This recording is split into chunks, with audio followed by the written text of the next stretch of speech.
का सोचा समझा षड्यंत्र हिमाचल प्रदेश के पूर्व मुख्यमंत्री नेता प्रतिपक्ष दो चुनाव के उम्मीदवारों के साथ सुश्री कंगना रनौत जी और श्री रवि ठाकुर जी के साथ काजा पहुंचते हैं।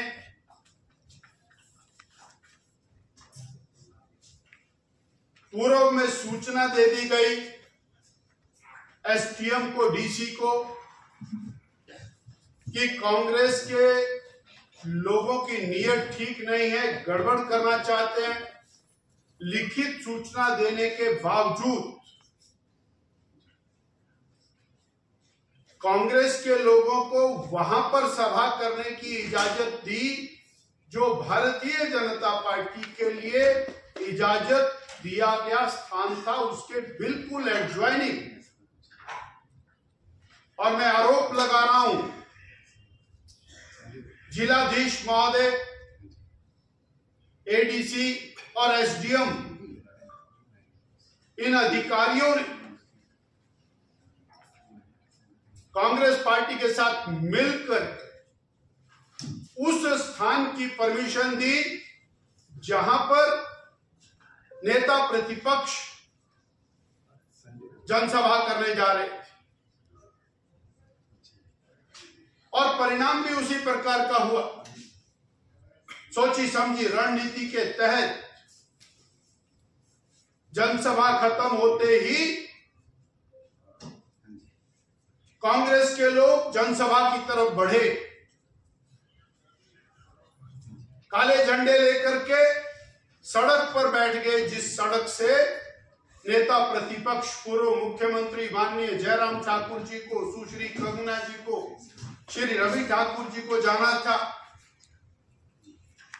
और इसमें परमिशन देते समय प्रशासन ने, सरकार ने यह जानने का प्रयास नहीं किया कि वहां पर किनकी कांग्रेस का कौन सा नेता आ रहा है। कोई नेता कांग्रेस का वहां पर नहीं आया और केवल योजना पूर्वक षड्यंत्र के तहत नेता प्रतिपक्ष की गाड़ियों के ऊपर हमला किया गया। कंगना रनौत के ऊपर हमला किया गया, रवि ठाकुर पर हमला किया गया। रोहन कपूर नाम का एक युवा मोर्चा का कार्यकर्ता इस बुरी तरह से मारा कि उसकी टांग टूट गई, फ्रैक्चर हो गया।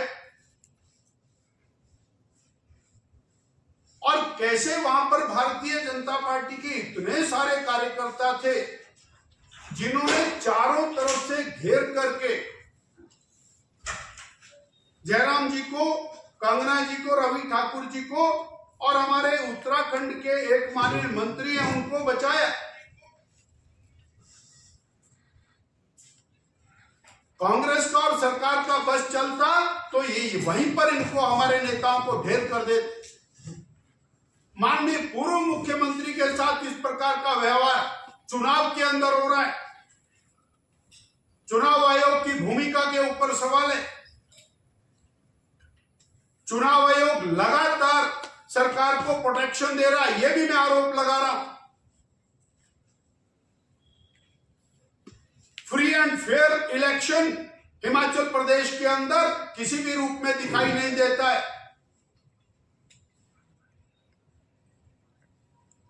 फर्स्ट इंफॉर्मेशन रिपोर्ट एफआईआर वो वहां पर दर्ज कराई गई है,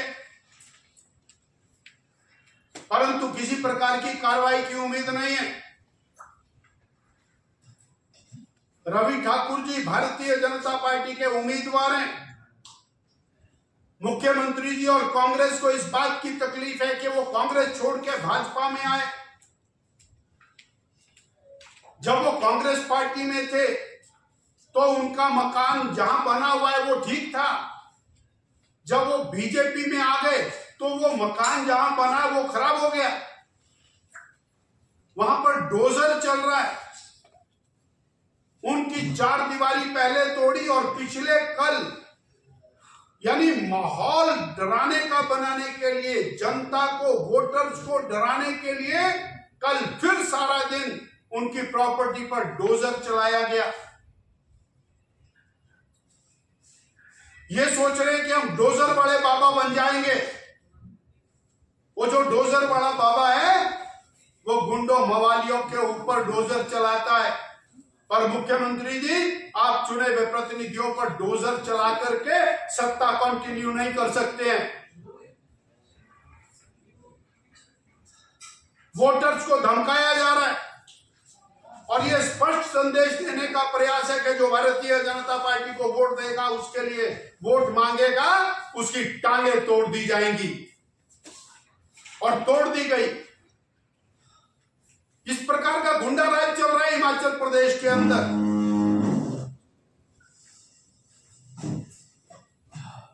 इतने इलेक्शंस होते हैं, कभी इस प्रकार का नहीं हुआ। मीडिया के साथी शिमला में थे, रिच के ऊपर प्रेस कॉन्फ्रेंस रवि ठाकुर की थी, एनएसयूआई के लड़के और छलांगे मार मार करके ऊपर चढ़ करके वहां पर घुस गए।